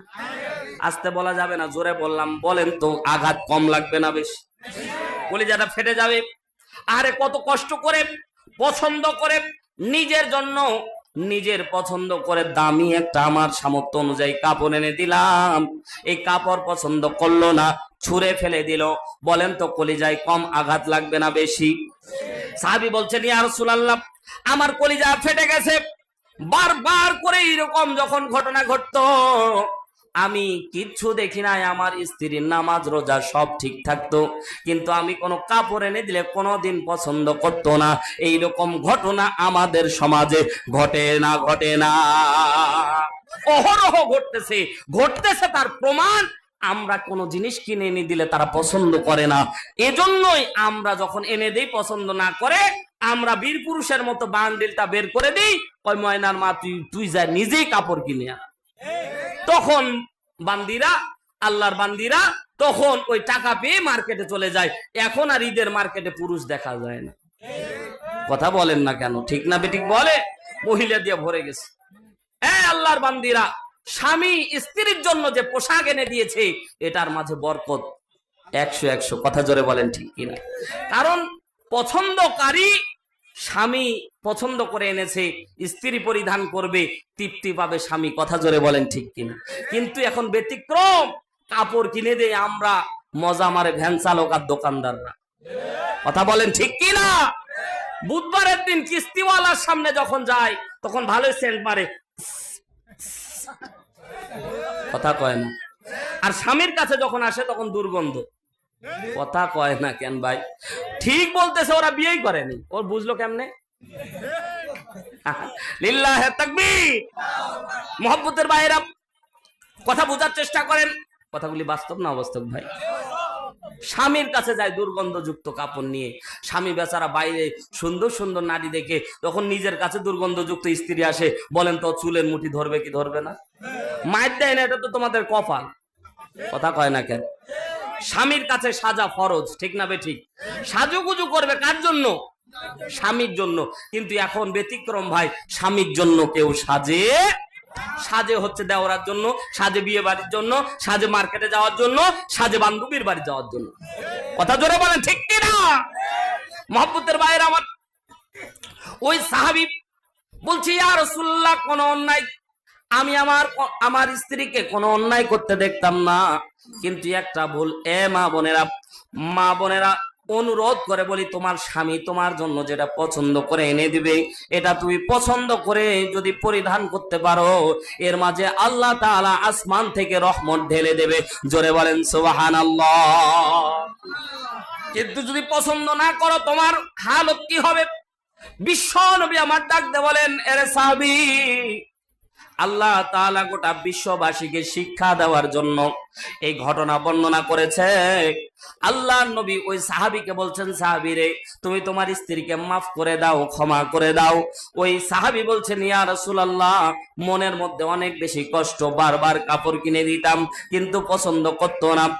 আল্লাহ নবী বারবার করে যখন বলতেছেন, আমার দিলের মধ্যে স্ত্রীর ভালোবাসা, স্ত্রী যেহেতু জাহান্নামের আগুনে গ্রেফতার, আমি আমার স্ত্রীকে মাফ করে দিলাম। পরের দিন চলে গেল মহিলা সাহাবী, পরের দিন আবার আসলেন। আসার পরে নবীকে ডাকতে বলছেন, ওগো পয়গম্বর, আজকে আমি স্বপ্নের ভিতরে দেখলাম আমার কলিজার টুকরা সন্তানকে দেখতেছি জান্নাতের মধ্যে পাখি হয়ে উড়ে বেড়াচ্ছে। জোরে বলেন সুবহানাল্লাহ। শিক্ষা হলো, এ মা বোনেরা, স্বামীর কাছে মাপ চাওয়া লাগবে, স্বামীর কাছে ক্ষমা চাওয়া লাগবে ভুলের জন্য। স্বামী যদি মাফ করে দেয়, তাহলে তুমি মাফ পেয়ে যাবা। ভবিষ্যতে কোনোদিন এইরকম স্বামীকে কষ্ট দেব না ইনশাআল্লাহ। তাই বলে আপনার আবার কম দামি, এই সুযোগে কম দামি কাপড় কিনে দিয়েন না, যে আমি যা দিব তাই। হারুনুর রশিদ কুষ্টিয়া বলে গেছে, আমি যা দিব তাই নেওয়া লাগবে, নাইলে কিন্তু জাহান্নামে যাওয়া লাগবে। এরকম খোটা দিয়েন না ভাই, নাইলে আপনারও কপাল পুড়বে, আমারও পুড়বে। ঠিক না ঠিক বলো? স্ত্রীকে ঠগায়েন না, আপনার সামর্থ্য অনুযায়ী কাপড় দিবেন। আল্লাহ কবুল করুন। জোরে বলেন আমিন। সম্মানিত ভাইয়ার আমার, আমি বলতেছিলাম কবরে নাজাত পাওয়ার পদ্ধতি। আল্লাহর গোলামেরা বলতেছিলাম, কবরে যাওয়ার যে সিঁড়ি, এটা হচ্ছে মৃত্যু। এটার নাম কি? আল্লাহ নবী সাল্লাল্লাহু আলাইহি সাল্লাম, এ আল্লাহর গোলাম একটু দিলের কানটা লাগিয়ে শোনেন। মৃত্যু এমন একটা বাহন, যেই বাহনে চড়লে আর কোনোদিন দুনিয়ায় থাকা, যত দামি হন না কেন, আপনি যদি আজকেই নিঃশ্বাস আপ ডাউন করা বন্ধ করে দেয়, আপনার আর 4 আনা পয়সার দাম থাকবে। মুসলমান ভাইরা আমার, তিরমিজি শরীফ 3য় খণ্ড, আধুনিক পাবলিকেশন, 891 নম্বর হাদিস। আল্লাহ নবী সাল্লাল্লাহু আলাইহি সাল্লামের জলিল কদর সাহাবী আম্মাজান আয়েশা সিদ্দিকা রাদিয়াল্লাহু তাআলা আনহা বর্ণনা করতেছে, এরে দুনিয়ার মানুষ, পর্দানিশি আমার মা বোনের একটু দিলের কানটা লাগিয়ে শোনেন 10টা মিনিট কথা। আল্লাহ নবী সাল্লাল্লাহু আলাইহি সাল্লাম ডাকতে বলেন, দুনিয়ার মানুষের আল্লাহ তাআলা মৃত্যু নামক যে জন্তু সৃষ্টি করেছে, মৃত্যু যেটা সৃষ্টি করেছে আল্লাহ তাআলা, যখন মৃত্যু সৃষ্টি করলেন, মৃত্যু সৃষ্টি করার পরে আল্লাহ তাআলা ফেরেশতাদেরকে বললেন, একটু দেখে আসো আমি কি সৃষ্টি করেছি। আল্লাহু আকবার, জোরে বলেন। মৃত্যু সৃষ্টি করা হয়েছে, আল্লাহ তাআলা বললেন, ফেরেশতারা দেখে আসো মৃত্যু সৃষ্টি করেছি। ফেরেশতারা আনন্দ চিত্তে মৃত্যু দেখার জন্য দৌড়ায় গেছে। আল্লাহর গোলামের একটু তাকান আমার দিকে। মৃত্যু দেখার জন্য যখন গেছে, মৃত্যু দেখার পরে সমস্ত ফেরেশতারা সিজদায় পড়ে গেছে। জোরে বলেন আল্লাহু আকবার। সমস্ত ফেরেশতা সিজদায় পড়ে গেছে। আল্লাহ তাআলা ডাকতে বলেন, এ ফেরেশতার দলেরা, কি দেখলা? কেন সিজদায় পড়ে গেলা? ফালিল্লাহিল হামদ, আল্লাহু আকবার, আল্লাহু আকবার, লা ইলাহা ইল্লাল্লাহ, আল্লাহু আকবার, আল্লাহু আকবার, ওয়ালিল্লাহিল হামদ। চিৎকার দিয়ে ফেরেশতারা বারবার করে তাসবিহ পাঠ করতেছে আর বলতেছে, মালিক, এমন একটা জিনিস আমাদেরকে আপনি দেখালেন, যেটা দেখার পরে কলিজার ভিতরে আমাদের এমন ভয়, প্রকম্পিত ভয় তৈরি হয়েছে, যে ভয় দেখা মাত্র আমরা নিজেকে স্থির করতে পারি নাই, আমরা সিজদার মধ্যে লুটিয়ে পড়েছি। এরে আল্লাহর গোলামেরা, কেন?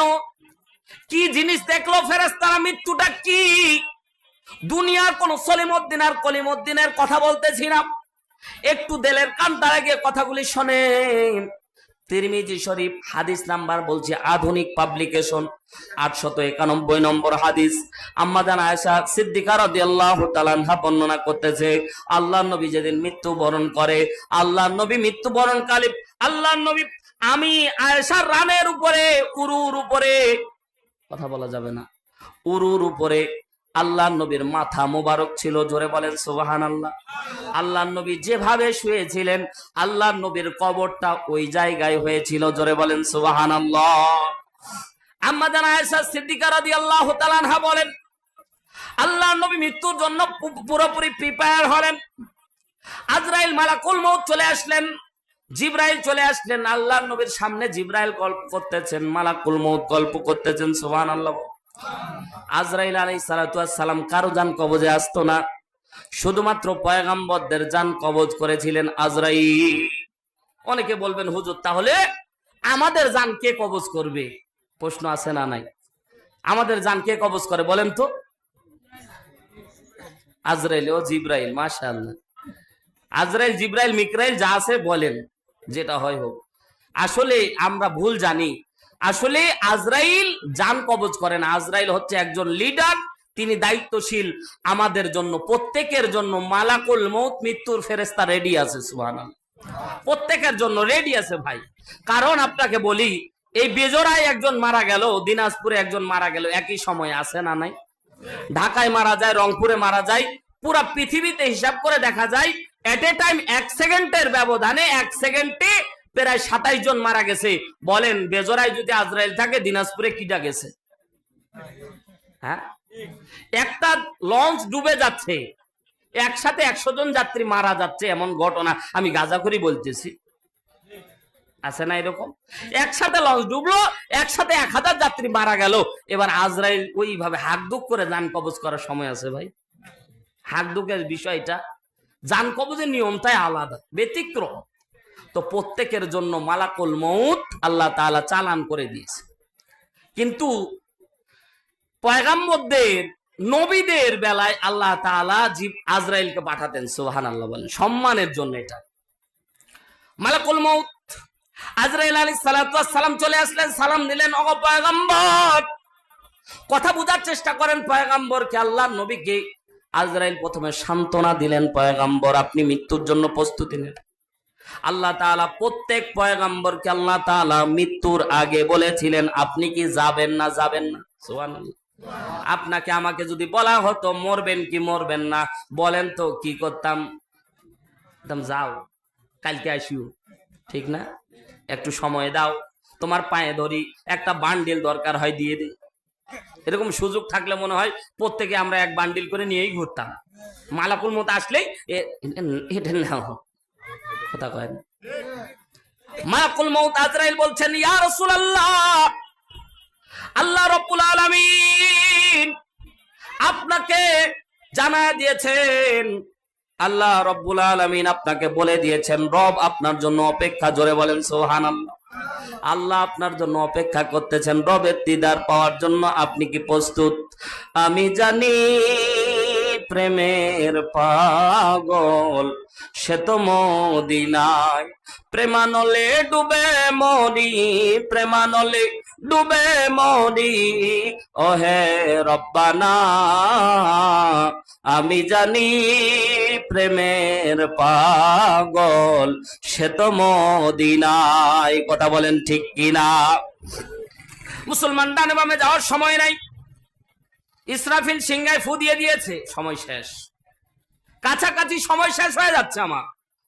ইনি মুসলমান, প্রত্যেকের মৃত্যুর সময় যেমন শেষ, এই জন্য কমিটিও আমার সময় শেষের একটা চিঠি দিয়ে দিয়েছে, তার মানে কাছাকাছি।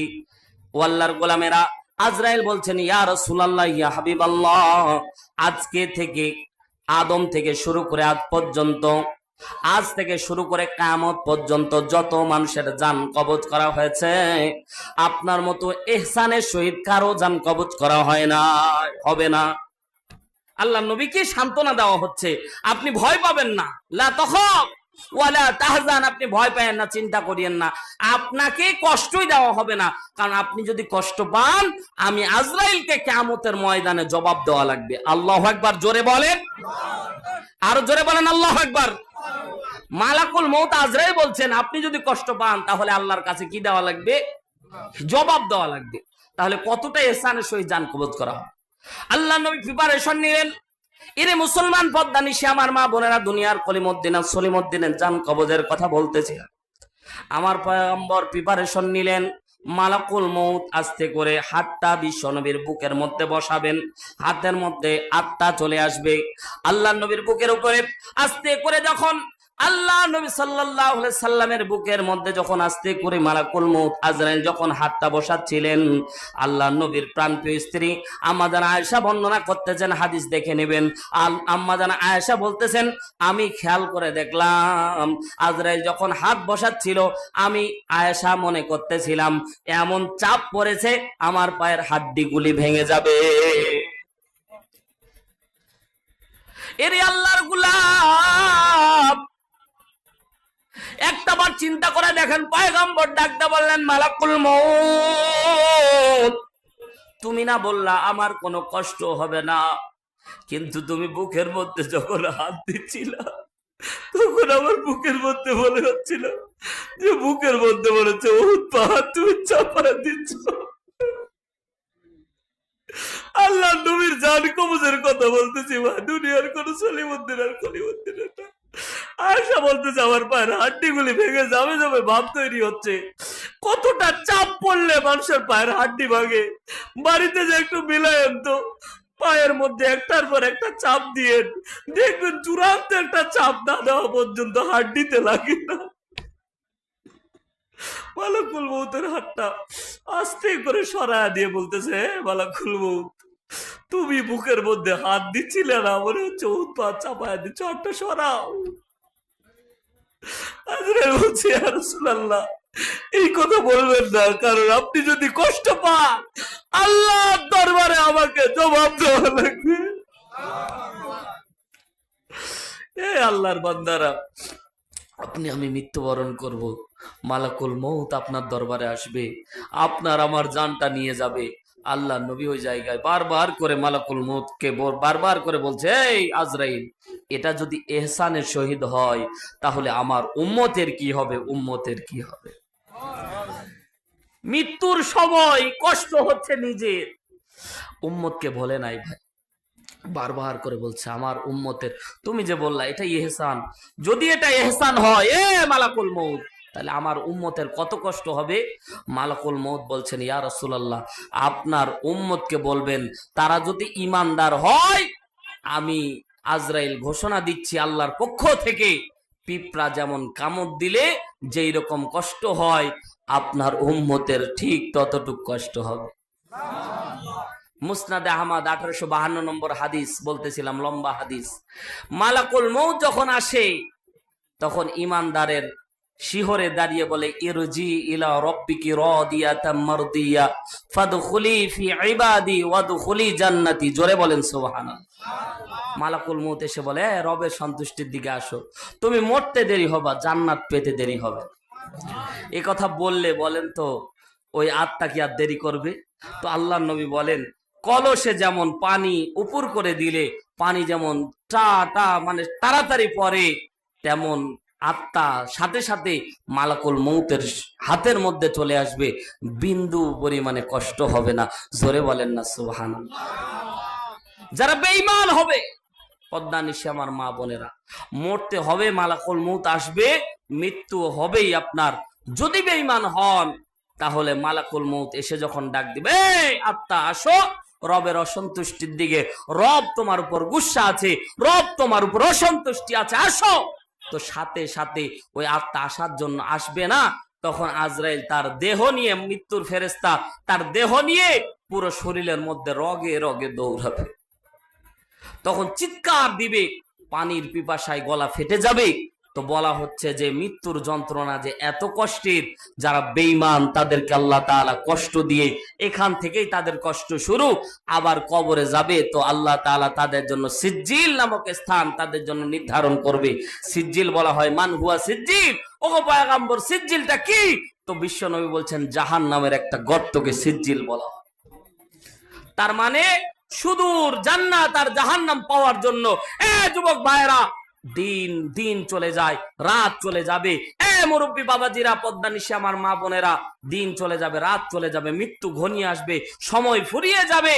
আল্লাহর কসম, আপনার জন্য দুইটা জায়গা তৈরি হবে।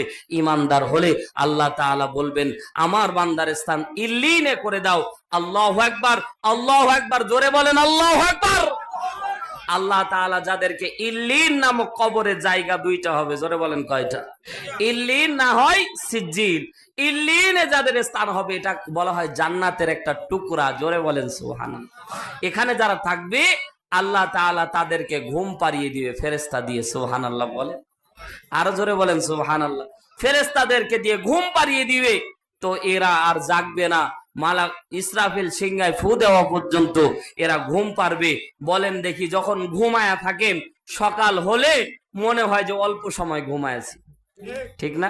ঘুমটা এমন, আমি একদিন আসরের নামাজ পড়ে ঘুমায়াছি, মাগরিবের আগে উঠে আমি দেখতেছি কি রে সূর্য উঠে না কেন? ঘুম পেরেছি, মাথা ঠিক নাই। তো আমি মনে হলো যে 2 মিনিট ঘুমাইলাম, কিন্তু মা বলল তুমি ওই যে ঘুমায়ছো আর উঠোনি, সূর্য ডুবতেছে। তা আমি মনে করলাম সূর্য মনে উঠতেছে, সকাল হলো। তা আমার ঘুমটা মানুষের এমন যে ঘুমটা কিন্তু অর্ধ মৃত্যু, ঠিক না বে ঠিক বলে? ঘুমাইলে আরেকটা জিনিস আপনাদেরকে বলি, ঘুমানোর পরে জাগলে সকাল না হয় পরকাল, ঠিক না বে ঠিক? জোরে বলে, ঘুমানোর পরে জাগলে সকাল না হয়। এজন্য অনুরোধ করে বলি, আল্লাহ তাআলা আপনাকে আমাকে দুনিয়ায় স্থায়ীভাবে পাঠায়নি। আপনি আমি দেখেছি নিজ হাতে নিজের বাবার লাশটাকে কবরে রেখে এসেছি, এমন অনেকে আসি না। বাবা মা মারা গেছে কার কার একটু হাত তুলেন তো। আল্লাহু আকবার, আল্লাহু আকবার। 80% মানুষের বাবা মা মারা গেছে। এবার আপনাকে একটু বলি, যখন বাবার লাশটা কবরে রাখা হচ্ছিল, বলেন দেখি কলিজাটা কেমন লাগতেছিল? আহা, বলার মতো ভাষা নাই ভাই, ঠিক না? বাবারে যখন আস্তে আস্তে করে বাড়ি থেকে বের করে কবরস্থান পর্যন্ত নিয়ে যাওয়া হয়, বাবার লাশটা যখন আস্তে আস্তে কবরে নামে, এরে ভাই আরেকটা জিনিস আপনাদেরকে বলি, মা বোনদের কবরস্থানে আসা নিষেধ, ঠিক না বে ঠিক বল? মা বোনদেরকে কবর দেওয়া নিষেধ কেন করা হয়েছে? একটা সন্তান যদি মারা যায়, বাবা কবরের মধ্যে নামার পরে সন্তানকে আস্তে করে রেখে দিয়ে উঠে আসতে পারার সামর্থ্য আছে, শক্তি আছে। কিন্তু একটা মাকে যদি কবরের মধ্যে রাখা হয়, মায়ের ভালোবাসাটা এত থাকবে, মা অজ্ঞান হয়ে কবরের মধ্যে পড়ে যাবে, মা উঠার মতো শক্তি সামর্থ্য মায়ের কাজ করবে না। কথা বলেন ঠিক কিনা? বাবার লাশটা যখন আস্তে করে কবরের মধ্যে রাখা হচ্ছিল, মনের মধ্যে ধাক্কা দিয়ে উঠে আহারে কোন জায়গায় রাখতেছিলাম। আমার বন্ধু গত 23 সালে মারা গিয়েছিল ডিসেম্বর মাসে, ঠান্ডা কনকনে রাত 12টার দিকে কবর। আমি কোনোদিন কবরে নামিনি ভাই, সত্যি 1000+ জানাজা পড়িয়েছি, কিন্তু কবরে নামিনি। কেমন জানি মনে হলো কবরের মধ্যে একটু নামি, কবরের মধ্যে একটু নামি। নামলাম, ঠান্ডার দিন, শীতের দিন, আমার সাথে একটু আপনারা মিলায় নেবেন। ঠান্ডার সময় যখন লাশটাকে আস্তে করে যখন রাখা হচ্ছিল, এ ভাই আপনারা দেখেছেন কিনা জানি না, যারা নেমেছেন তাদের অনুভূতি কাজ করবে। কবরে লাশ নামানোর আগে নিজের হাতটা আগে মাটির মধ্যে ঠেকে যায়। আস্তে করে যখন লাশটাকে রাখা হচ্ছিল, মাটির মধ্যে যখন হাত দিলাম, কলিজার মধ্যে আঘাত লাগলো। আরে কত সুন্দর, এখনই বাড়ির মধ্যে গেলে কত ল্যাপটপ কম্বল দিয়ে নিজের শরীরটাকে আবৃত করে রাখবো। রাত যত গভীর হয় মাটি তত ঠান্ডা হয়। এই রাত্রি বেলায় খেয়াল করে দেখলাম মাটি এত পরিমাণে ঠান্ডা, মাটিতে হাত দেওয়ার সাথে কলিজার মধ্যে আঘাত লাগলো। যাদের বাবা মারা গেছে, মা মারা গেছে, একটু মেলাম তো। বাবাকে যখন কবরে রাখা হচ্ছিল, আস্তে আস্তে কবরের মধ্যে যখন বাঁশকুলি দেওয়া হচ্ছিল, বাঁশকুলি ডান থেকে যখন পিছন দিকে দেওয়া হয়, সন্তান দাঁড়ায় দাঁড়ায় উকি দিয়ে বাবার কবরের দিকে তাকায়, বারবার করে চাহনি দেয়। যখন শেষ বাসটা বাবার বুকের উপরে দেয়, তখন বারবার করে সন্তান বলে, এলাকার মানুষ একটু দাঁড়াও, বাবার বুকটা একটু শেষবারের মতো দেখি। বারবার করে কবরের দিকে যদি কোনো ফুটো থাকে ভাই, আমি দেখেছি সন্তান বারবার করে ফুটো দিয়ে বাবার লাশটার দিকে তাকায়, কেউ খেয়াল করেনি। সন্তান বারবার তাকায়, কেন তাকায়? আল্লাহ তাআলা বলছে, ওই যে ভালোবাসা দিয়েছি তো। ওই কবরে যখন রাখা হয়, কবর বারবার করে বলে, আমার ভিতরে এসেছো, দুনিয়ার মধ্যে দাম্ভিকতা অহংকার দেখাওনি, আমল করে এসেছো। উপরে যেমন আমার কাছে নিরাপদ ছিলা, আমি কবরের ভিতরে এসেছো, আমি তোমাকে নিরাপত্তা দিব। আল্লাহর বান্দারা, কিভাবে বুঝালে আপনি বুঝবেন জানি না। আল্লাহ যদি আমাকে শক্তি দিত, আপনার কলিজা যদি ছিঁড়ে কথাগুলি ঢুকাইতে পারতাম। মৃত্যু এমন কষ্টের, আপনাকে আমাকে কাউকে ছাড় দেওয়া হবে না। সময়ের ব্যবধান শুধু ভাই, মৃত্যু এত সব টাইম যা আপনাকে আমাকে কল্পনাও আনা যাবে। শুধু সেকেন্ডের ব্যাপার ভাই, সেকেন্ডের ব্যাপার। লাশ আমার নিজ হাতে দুইটা দম গেছে, নিজ হাতে দুইটা আত্মীয় স্বজনের কোলের মধ্যে নিয়ে আছি। আমি খালি গেছি আর এইরকম করে মাথাটা এইরকম হাতের মধ্যে নিলাম, দুইবার খালি এইরকম এইরকম করলো, চোখটা আস্তে করে বন্ধ করে দিল, আস্তে করে বন্ধ করলো। নাই, এই 1 সেকেন্ডের ব্যবধানে খালি কোলে নিলাম, 2 সেকেন্ড ভাই, কোলে নিলাম, হাতের মধ্যে নিলাম, আর দুইবার খালি 2 সেকেন্ডে দুইবার মাথা ঝুঁকাইলো, শেষ। কিন্তু তার ভিতরে আযাব হয়েছে না আল্লাহ রহমত দিয়েছে, এটা আল্লাহ ভালো জানে, ঠিক না বেঠিক বল? যদি রহমত হয় তাহলে আল্লাহর 8টা জান্নাত তার জন্য হাতছানি দিয়েছে, আর যদি গজব হয় আল্লাহর জাহান্নামগুলি তার জন্য হাতছানি দিয়েছে। আপনার জন্য আমার জন্য স্যাম একই ক্যাটাগরি হবে।